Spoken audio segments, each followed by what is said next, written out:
Alright, let's talk about colonialism. And no, it's not a fancy word for collecting stamps from former empires. Though the way some countries behaved, you might be forgiven for thinking so.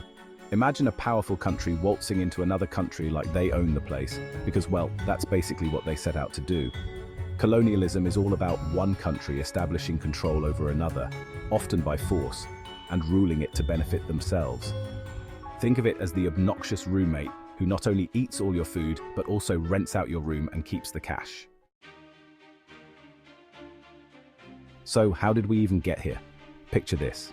It's the 15th century, and European nations, bored with their own backyards and fueled by a thirst for spices, gold, and frankly, anything shiny, decided to set sail and discover the world. They conveniently ignored the fact that people were already living in these undiscovered lands, living their best lives, minding their own business. This period, known as the Age of Exploration, saw European powers tripping over themselves to claim territories, plant their flags, and basically play a giant game of global monopoly. Now, colonialism wasn't just about satisfying some insatiable wanderlust. It was a full-blown economic enterprise. European powers were like, hey, you know what these new lands are full of? Resources we desperately need. They exploited these colonies for their raw materials, using them to fuel their own industrial revolutions. Think rubber from Congo, tea from India, sugar from the Caribbean, all flowing back to the colonial powers, making them rich while the colonies often struggled. It was a system rigged in their favor, and they weren't about to let go easily. Section 4, Life under colonial rule, a complex reality. Life under colonial rule was complicated, to say the least. For the indigenous populations, it was often a story of oppression, exploitation, and the systematic dismantling of their cultures.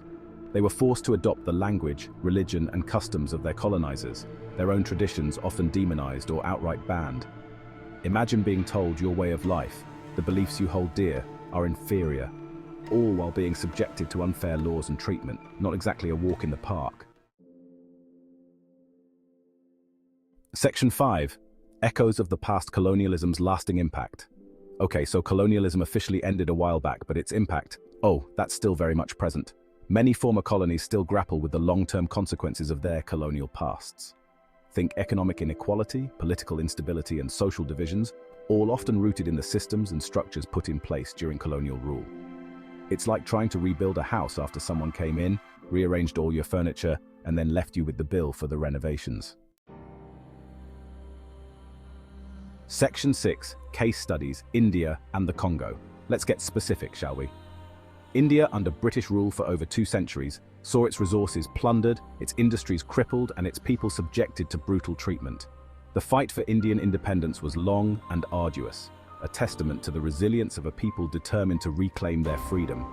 Then there's the Congo, where King Leopold II of Belgium ran the place like his own personal piggy bank, extracting rubber with unimaginable cruelty and leaving a legacy of violence and instability that continues to this day. Section 7. Unpacking the legacy, a call to action.